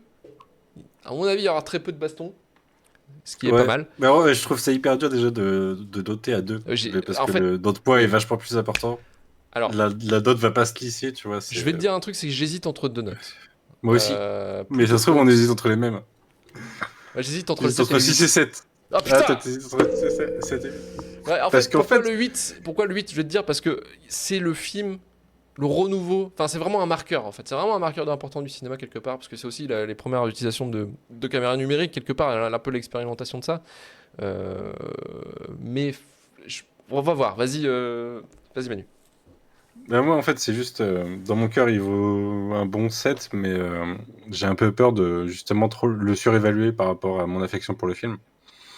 Et le fait que formellement, cinématographiquement, il n'y a rien non plus d'incroyable, tu vois. Est-ce que tu veux qu'on fasse j'hésite. Moi, je dis, on peut couper, on met tous les deux 7. Et puis, comme ça. Moi, si tu mets 8, je mets 6. Et si tu mets 7, je mets 7. Alors, ce qu'on peut faire, c'est effectivement... Alors, je propose une proposition, effectivement, assez rage demain. On peut mettre tous les deux 7 pour le faire à 7 sur 10. Ouais, et le problème, c'est qu'il y a un 7 sur 10 déjà, c'est Mission Impossible, mais le mettre en dessous de Mission Impossible. Ah oui, ouais, je le mettrai en dessous du premier Mission Impossible. Ouais. Je suis d'accord, parce que Mission Impossible, il y a quand même... Parce que cinématographiquement, c'est pas la même chose. Quoi. C'est un travail d'orfèvre, visuellement, Mission Impossible. Mais 28 jours plus tard, il y a quand même un truc, il y a un charme quand même sur 28 jours plus tard. Et je propose que si les autres sont pas contents, eh ben, ils avaient qu'à être là. Ils avaient qu'à être là. De toute façon, ce sera la règle. De toute façon, je sais que Marvin nous a dit dans le chat du groupe qu'il aimait bien. Et je peux comprendre. Après, les autres, je sais pas, ils sont pas exprimés, mais on va dire qu'on s'en fout puisqu'ils ne sont pas là. Donc, 7. Ils ont qu'à pas être en vacances aussi. Hein. C'est quoi ce... Ouais, non, mais qu'est-ce que c'est que ce truc ? Nous sommes au mois de mai, faut arrêter de déconner. Et donc, il va arriver normalement... Hop. Il arrive en 9ème position, donc juste en dessous de Mission Impossible, qui est lui aussi donc à 7 sur 10, et juste au-dessus d'Existence, qui est à 5,75 sur 10, donc de David Cronenberg. Encore une marge, il y a un 25 de marge, quoi. Encore, ouais, mais l'écart se creuse sur les derniers, hein, parce que c'est vrai que j'avais oublié de répéter les derniers. Alors, il y a Destination Finale qui est à 5,66 sur 10, mais il est dans les 3 derniers, je veux dire par dépit, tu vois, par fait que... les autres sont dessus. Voilà, c'est ça. Et que nous avons très peu de merde finalement sur le classement, mais quand même des gigantesques merdes, hein. N'oublions pas La Route qui est à 2,5 sur 10 et The Electric State de chez Netflix des frères Rousseau avec une note de 2,25 sur 10. Donc là vraiment le pire du pire qui est assez incroyable pour le coup. Alors, on va pouvoir maintenant passer au courrier des Durandos. Le courrier du Rando, c'est votre moment, les auditoristes, pour vous exprimer sur le film. Donc, pour 28 jours plus tard, que nous ont-ils dit on va commencer avec Chewbacca Alex, super pseudo d'ailleurs. Film référence du genre zombie, les scènes à Londres sont folles, la musique est génialement angoissante, la découverte de Cillian Murphy. Pour tout ça, je donne un 9. Hervé nous dit, dans mes souvenirs, c'est un 7 sur 10, les scènes dans Londres sont canon. Par contre, impossible de me rappeler de la fin, j'attendrai d'écouter l'épisode pour le revoir ou pas. Tu peux le revoir, je pense. Jérémy Depin, ah putain. Ah, mais il y a des pseudos, moi ça me bute. Jérémy Depin, découvert récemment, la qualité de l'image pique un peu, malheureusement pompé par tout ce qui se fait ensuite, va pour un 7 sur 10. Guy Benoudet, vu récemment, je m'attendais pas à un truc aussi fauché, artisanal, qui tient finalement plutôt bien la route. Même si on se retrouve dans le pattern, en fait, les méchants, c'est un peu ce qu'on croit. C'est un 7 sur 10 pour moi, tout juste 5 sur 10 pour sa suite par contre. Et John Chevrier du site Fucking Sniffy nous dit Boyle trahit Romero et fait de ces zombies des pauvres voraces, des fauves voraces, rapides et féroces au sein d'un cauchemar gore, punk et poignant, dont l'ouverture tétanisante dans un Londres totalement vide où il crie nos futurs sans un bruit vient contrebalancer un format DV trop contaminé pour son bien, un bon 7 sur 10. Alors, on est plutôt d'accord dans l'ensemble. On est plutôt d'accord dans l'ensemble avec les auditoristes, mais je t'avais teasé peut-être le jeu de l'année. J'ai peur. Le jeu de l'année. Non, je vous le dis, j'ai pas fait de classement, j'ai pas pris sur les classements de top de Sens Critique des membres de Sens Critique. J'avais un peu le temps cet après-midi. J'avais un petit peu de temps, puisque là, ça c'est un peu calme au taf. Et j'ai trouvé Et une t'es pas idée. venu jouer à Marvel Rivals, ça. Mais non, Non, j'étais parce au que bureau. c'était au taf quand même. Ouais, j'étais au bureau là. En fait, je regarde beaucoup Canard PC le live. Parce que je suis un PC Master Race, vous savez, donc forcément je m'intéresse à l'actualité PC gaming. C'était un des journalistes qui avait fait un jeu qui était pas trop mal, que je trouvais assez intéressant, je vais t'expliquer, puisque c'est quasiment pompé de ça, mais avec des règles différentes. Je vais te proposer un jeu incroyable, un jeu absolument interactif, puisque le chat aussi pourra participer. Je vais tout de suite vous mettre ça, ça va être assez fou. Alors attendez, parce qu'il faut que je sais pas Est-ce comment qu'il je faut que pourrais je le vois mettre. le chat ou pas? Est-ce qu'il faut bien que je vois pas le chat? Non, t'es pas obligé. Alors attends, je vais juste. Par contre, je pense qu'il va falloir que tu regardes sur le stream. Je pense que tu devrais le voir. Normalement, faut juste que je fasse un affichage Mais du coup, je diapo. suis en décalage par rapport à toi. Non, Il parce faut, qu'il n'y a tu peux pas pas me le trop streamer en même d'animation. temps? Il n'y a pas trop d'animation. Il n'y a pas trop d'animation. Normalement, est-ce que tu vois l'écran sur le live Là, je vois le jeu éclaté de la semaine, le Iggy, les Exactement. films de Daddy Boy et des événements importants de l'humanité. Alors voilà, c'est ça. Donc c'est Vas-y. compliqué la règle. Alors je vais t'expliquer puisque donc du coup, c'est un jeu où il va falloir que je détaille beaucoup puisque c'est aussi, vous savez qu'il y a beaucoup de personnes qui nous regardent sur YouTube en termes de vidéos et aussi en live, mais c'est surtout que il y a aussi, voilà, la majorité des gens nous écoutent en audio. Donc ce que je vais proposer à Manu, ça va être de jouer à un jeu éclaté, hein, absolument éclaté. Et en fait, ça va être, j'ai pris 9 films de Danny Boyle, Mhm. donc ils sont sortis sur 9 années différentes. Et donc, il faudra lier la sortie donc, du film sur l'année à un événement important de l'humanité, carrément. Voilà, de l'humanité avec un grand H. Vous voyez comment j'ai insisté sur humanité. Alors, Manu, te voilà dans l'écran du Vas-y. jeu. Pas Te encore. voilà dans Ouais, je l'écran du vois. jeu. Donc, en film, nous avons Trainspotting, Shallow Grave, 127 heures, Slumdog Millionaire, Steve Jobs, Yesterday, 28 jours plus tard, Sunshine et The Beach. Et donc il faut trouver à quel événement ça correspond. Alors, je dirais Attendez, Trainspotting, c'est la mort de Mitterrand. C'est attends. 96. Attends. Faut que juste que je fasse aussi pour décrire un petit peu aussi à l'audio, c'est que nous avons différents donc, événements. Nous avons la mort de Mitterrand, nous avons la sortie de Star Wars 7, la sortie du Game of the Century, donc qui est Orange Box, hein, donc Half-Life 2, épisode 2, Team Fortress 2 et Portal, bien entendu. La sortie du tube incroyable, interplanétaire, vous le connaissez tous. Yannick, ces soirées-là, incroyable.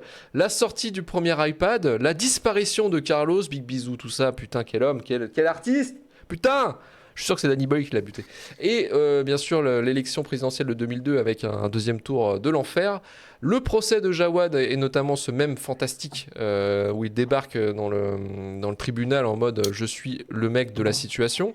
Et l'ouverture du tunnel sous la Manche. Voilà, donc on va pouvoir commencer le jeu. Alors, Ouais, je vais mettre Trainspotting, mort de Mitterrand. 96, je suis à peu près sûr.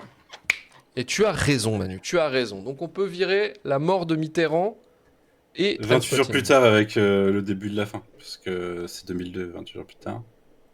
Alors, tu as raison également. J'hésite. Donc là, t'es sur quoi là? J'hésite Sunshine, disparition de Carlos. Mais c'est peut-être Sunshine sortie du premier iPad. Parce que je dirais c'est 2007. Est-ce que le premier iPad est sorti en 2007? Ou est-ce que c'est plus tard? Ou c'est premier iPhone 2007?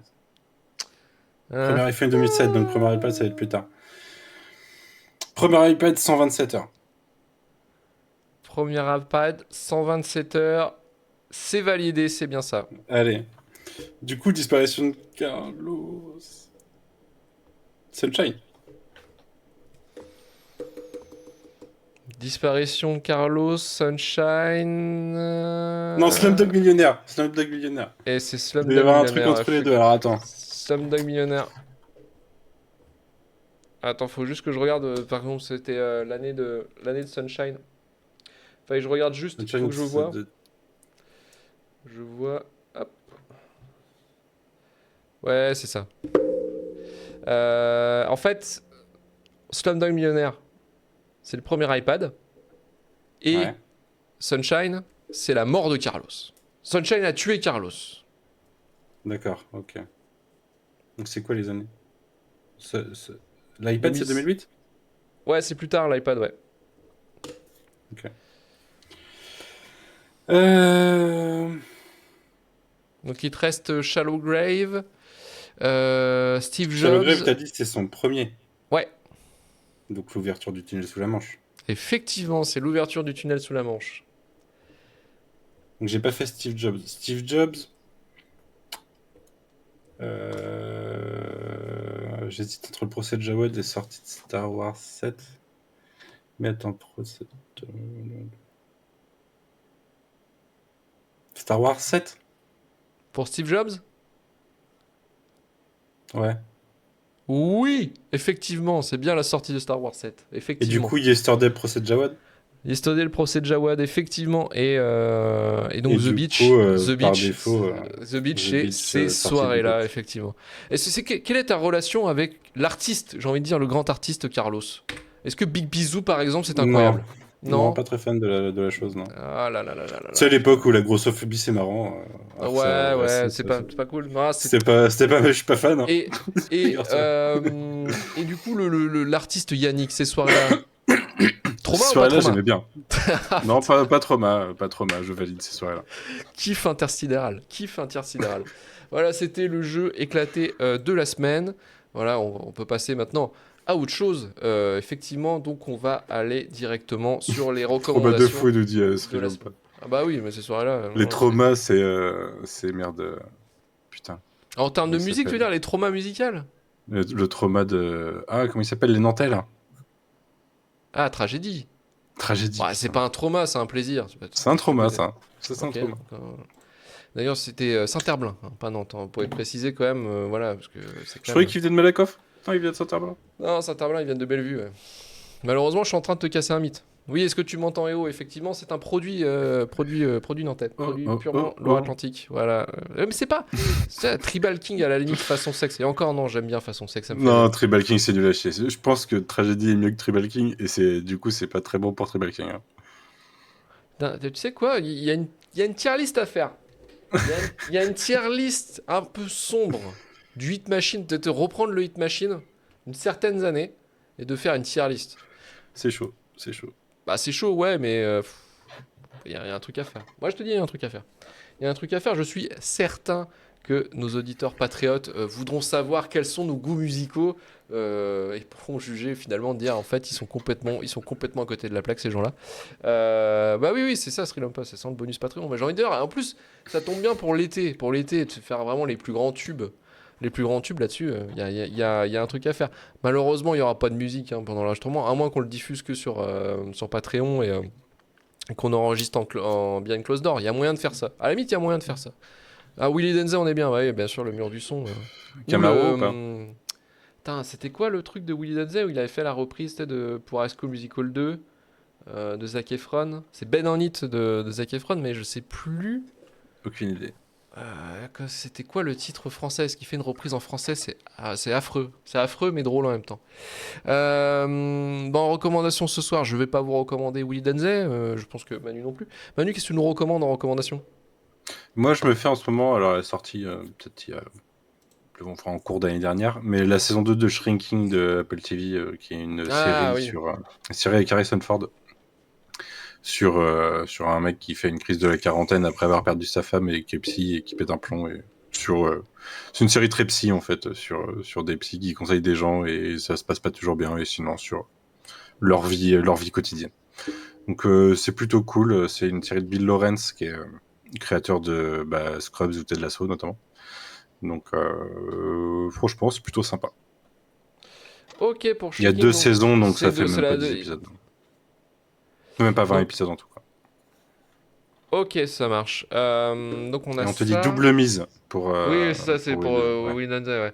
Alors, je sais pas si t'avais commencé à regarder The Studio sur Apple TV de Seth Rogen. Si, j'ai fini The Studio, moi j'ai beaucoup Ah, aimé. je me suis mis dessus, là, c'est assez ouf. Moi, ça me faisait bien marrer. T'en es rendu où? Parce que les 2 derniers épisodes sont Euh, exceptionnels.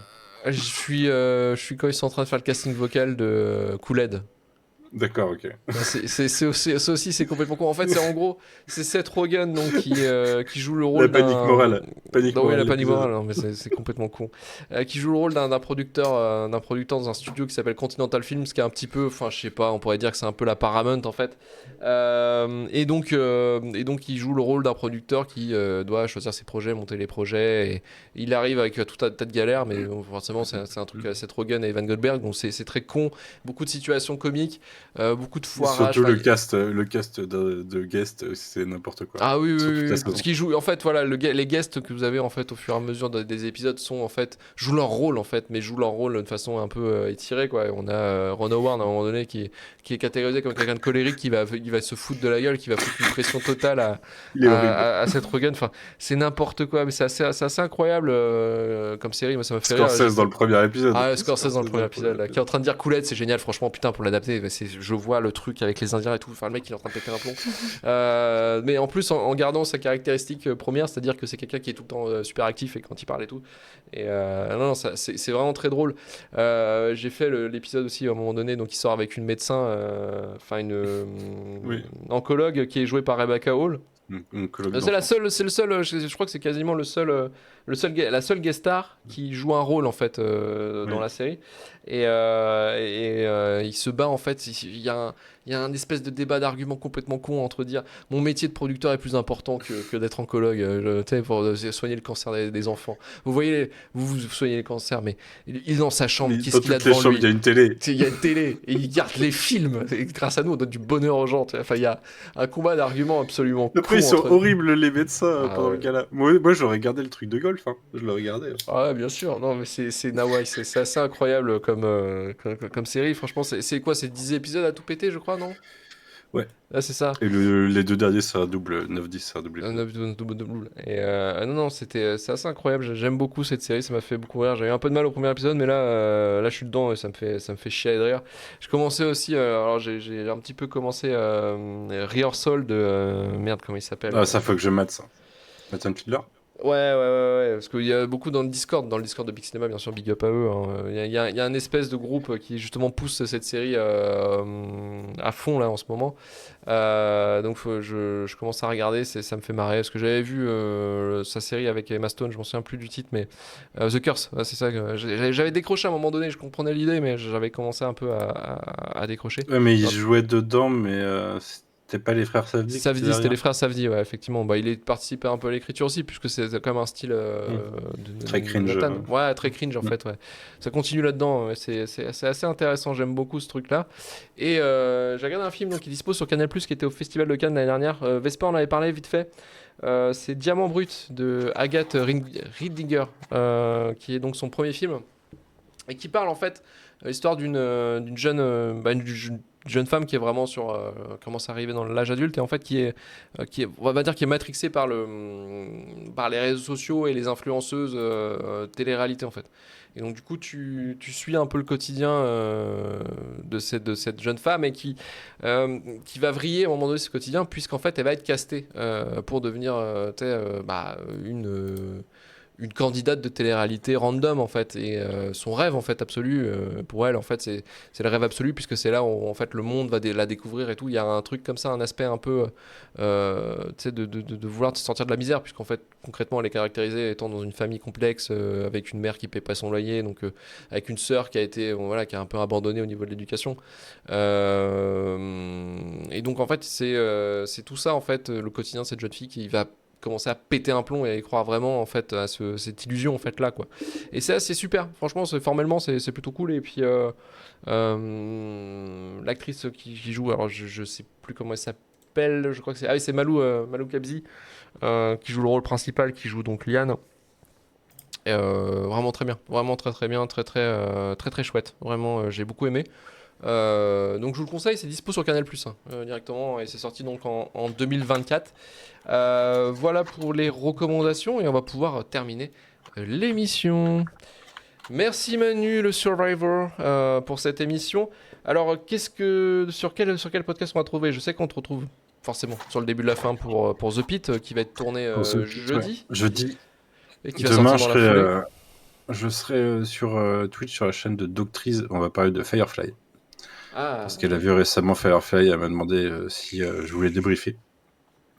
Juste pour dire, c'est Firefly, c'est quoi? Parce que c'est un produit, enfin, c'est une série assez Ah particulière. ouais, c'est vrai que les gens connaissent peut-être pas. Firefly, c'est une série de une saison de Joss Whedon du début des années 2000, qui est une sorte de western de l'espace, en gros, et qui a été annulée après une saison de la Fox, qui a fini dans un film qui s'appelle Serenity. Oui, c'est ça, Et ouais. voilà, ça a marqué une période de la SF, mais alors c'est loin d'être parfait, hein, mais venez demain sur la chaîne de Doctrice et puis on en reparlera, comme ça je vous dirai pourquoi c'est pas parfait, mais que c'est quand même bien. J'enregistre un podcast sur Andorre fin de semaine qui sortira sur la plateforme Voulu, mais ça n'a pas été annoncé, je pense, donc d'ici 1 ou 2 semaines. Ouais. Et samedi, je serai en JDR pour la 3e partie du JDR Fabula Ultima sur lequel je suis avec des potes sur la chaîne de Small Dino. Voilà. Ok, si vous ça suivez marche. mon Blue Sky, à chaque fois vous verrez les liens de toute façon. Donc c'est Emmanuel Pedon ou c'est Manu Pedon, je sais plus. Emmanuel Pedon, je pense. Mon Blue Ouais, Sky, c'est c'est ça. ça. De toute façon, normalement, il y a le lien sur la description de l'épisode. Nous, donc, à le début de la fin, effectivement, sur The Pit qui va arriver, il y a aussi le final, le recap de la saison 2, en fait, finalement, de The Last of Us. Alors, on aura un invité. Je sais pas si je peux le dire. C'est Nicolas. Alors, si, je vais le dire. C'est Nicolas Deschenaux, c'est de tête, je crois que c'était ça, qui est donc l'auteur du livre chez Sœur d'édition de The Last of Us, en fait. Et pour le coup, Nicolas Deschenaux, pardon. Et qui était avec nous aussi sur Final Cut à l'époque, il y a 3-4 ans, je crois, avec Marvin. Et donc, qui est auteur du livre de The Last of Us. Pour Sœur d'édition, et donc qui d'ailleurs vient de sortir son livre en version, je crois qu'il est version polonaise, il vient de la traduire, qui est sorti là-bas, et donc voilà, donc on aura le récap de The Last of Us saison 2, donc avec Nicolas, Marie-Clémentine et Alizé bien entendu, en plus de The Pit, donc cette semaine, et après Télébrioche. Alors Télébrioche, donc le podcast sur les émissions de télé qui est fait par Ludo. Donc, comme je disais que je supervise, je vais participer au prochain. Là, il y a encore d'autres épisodes qui sortent, mais je vais en tourner un là bientôt là, sur une émission de télé. Il y a les Guignols de l'info qui va arriver d'ici 2-3 semaines normalement, mais en tout cas, il y en a 3 épisodes déjà qui sont sortis. Donc, si vous voulez écouter, c'est sur le maillon faible, Morning Live et L'amour est dans le pré, je crois, de tête normalement. Donc voilà, si vous voulez vous marrer à écouter vraiment la review, l'histoire de ces magnifiques production du PAF, hein, de ce qu'on peut faire de mieux finalement chez nous. Voilà, c'est un rêve, hein, c'est quasiment un rêve de faire des émissions comme ça.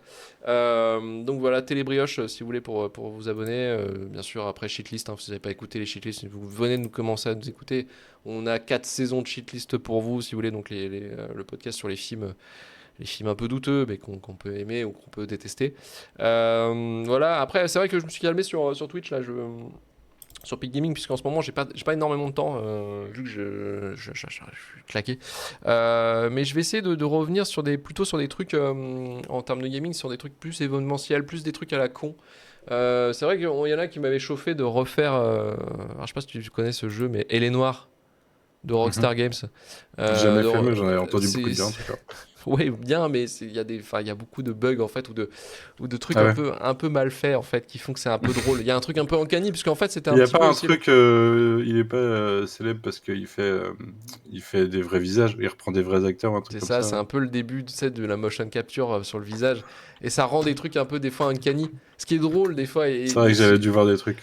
Et ça peut être un peu marrant. Après, c'est souvent. Alors, il y a des enquêtes qui sont bien écrites, mais d'autres sont nuls à chier, et ça peut devenir extrêmement drôle. Et puis, le gameplay est un peu limité par moment, puisqu'en fait, ça propose donc différentes enquêtes. Forcément, tu te balades comme un keuf, mais le monde ouvert n'était pas vraiment adapté pour ça. En fait, il y a eu énormément d'ambition, mais en fait, il y a aussi un développement compliqué c'était la Team So qui collaborait donc avec Rockstar pour sortir le jeu, mais ça a pris des plombs pour sortir, et puis il y a une mauvaise entente entre les deux dirigeants de deux différentes sociétés. Ça a été un peu le bordel.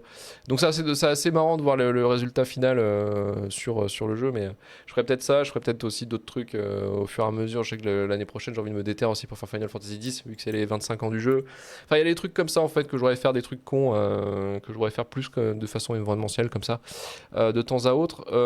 Voilà pour ça. Écoutez, On va remercier nos donateurs du Patreon, Merci. le Hall of Fame, bien sûr. Merci à eux. Donc, merci Semnat, merci l'anonyme du Hall of Fame, merci Wistitch, Jérémy Courtement, Jonathan Cassel, Soraya The Griffkeeper, Rustin Blue, David Introligator, Igandi, Cam, Angelo As, Nicolas, Julien, Somanet, Stacano, Eduardo Cruz, Miss JGTG, Emmanuel Landwood, Pierre MSD, François et Rogue One ne mérite pas la shitlist signée Nicolas. Merci Nicolas. N'oubliez pas de nous soutenir si vous souhaitez. Le Patreon, il est disponible sur patreon.com/pixcinema. La semaine prochaine, on revient. Peut-être à 3, peut-être à 2, peut-être à 4, on ne sait pas. Sur John Wick de Chad Stahelski, pixcinema@gmail.com pour le SAV. Rejoignez-nous sur Twitter, Blue Sky, Instagram, TikTok et sur notre Discord et notre chaîne Twitch et YouTube pour le live à la VOD. Et bien sûr, n'oubliez pas de mettre les 5 étoiles et les commentaires sur les pages de podcast Apple Podcast, Podcast Addict ou Spotify. Ça nous aide pour le référencement. Merci à vous de faire le truc, voilà, de nous donner des avis. Ça nous fait plaisir également. Et on se dit à la semaine prochaine. Allez, salut à tous. Ciao, ciao. Salut.